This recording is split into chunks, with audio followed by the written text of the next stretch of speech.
이재명 대표가 아까 어느 분이 말씀을 하셨던 것 같은데 대장동 산만 넘어야 되는 것이 아니라 뭐 쌍방울 또 그 이후에 뭐 백현동 이제 뭐 산 넘어 산이다 뭐 이런 얘기가 나오는데요. 자, 두 번째 주제로 넘어갑니다. 만나보시죠.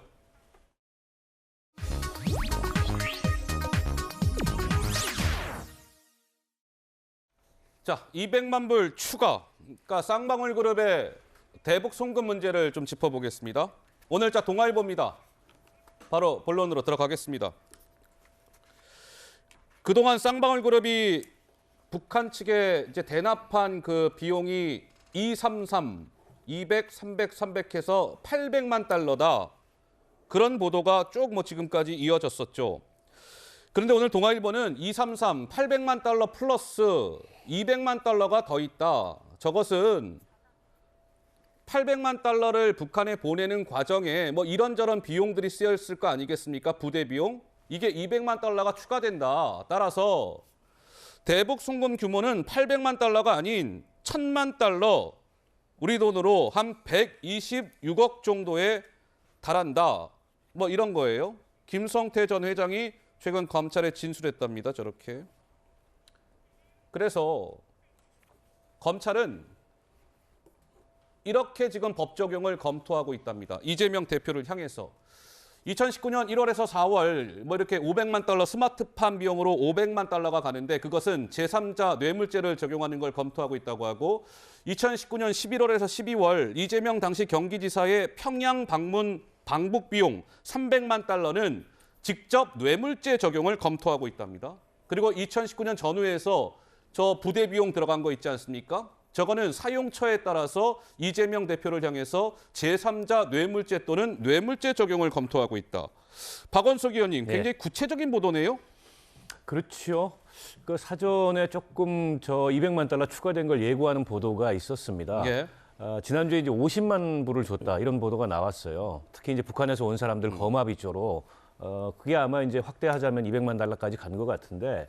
근데 이제 제3자 뇌물이 됐든 혐의가 성립하려면 중요한 건 이재명 대표가 저걸 다 알고 있었어야 됩니다. 알고 있었어야 된다. 근데 지금 본인은 다 이걸 부인하고 있죠. 심지어 그걸 중간에서 매개했다는 이화영 부지사 같은 경우에도 감옥에서 편지를 보내서 쌍방울의 대북 송금 사건은 쌍방울 독자적으로 한 일이지 우리하고 아무 관련이 없다 이렇게 부인을 하고 있어요.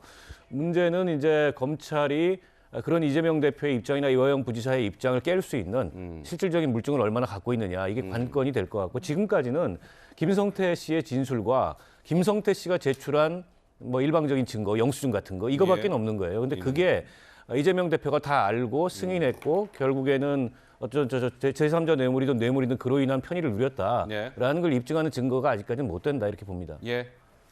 저는 이제 그 뇌물죄 사건을 제가 변호를 해보는데 이렇게 증거가 많은 사건도 처음 봐요. 이게 증거가 많은 거예요? 예. 뇌물죄 사건은요. 뇌물을 줬다는 사람의 말이 일관성이 있고 구체적이다. 그러면 이게 그것만 가지고 처벌되는 유죄가 나오는 경우가 대부분입니다. 왜냐하면 이게 은밀하게 둘이 현금으로 주고받는데 더 이게 무슨 물적 증거가 어떻게 확보됩니까? 줬다는 사람의 말이 구체성, 일관성 있으면 되는데 이 사건은 보십시오. 일단 이제 김성태 회장이나 그다음에 그 쌍방울의 여러 임직원들의 말이 상당히 구체성이 있고 그다음에 북한 관계자들이나 일관성이 있는 이런 부분이 첫째 있고요. 그다음에 물적 증거도 보세요. 보면 이게 그 이재명 대표는 이게 통화를 뭐 한 번 했다 또는 안 했다 하다가 지금 이게 최소 4번 통화할 때 이게 더는 고맙다 이런 이게 증언들이 쭉 있고요. 예. 그다음에 두 번째는 이화영 이분이 출장 갈 거 아닙니까? 그러면 이게 출장 가는 목적이 북한하고 어떻고 쌍방울 이런 게 거기에 직접 서명한 이런 부분이 있고요.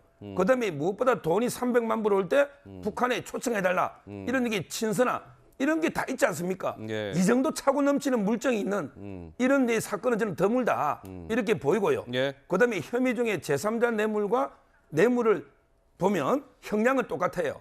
다만 이제 그 뇌물은 직접 받기 때문에 직무 관련성만 있으면 유죄가 되고 예. 그다음에 제3자 뇌물은 남이 받았잖아요. 따라서 이제 부정한 청탁이 하나 추가되는 그 차이밖에 없습니다. 자, 이제 결국 이게 쌍방울 대북 송금 문제인데 뭐 이런저런 이제 보도가 이어지고 있는 가운데 쌍방울 관련해서도 아마 검찰에 이재명 대표를 소환해서 또 조사하려고 하지 않겠느냐 뭐 이런 관측이 나오는데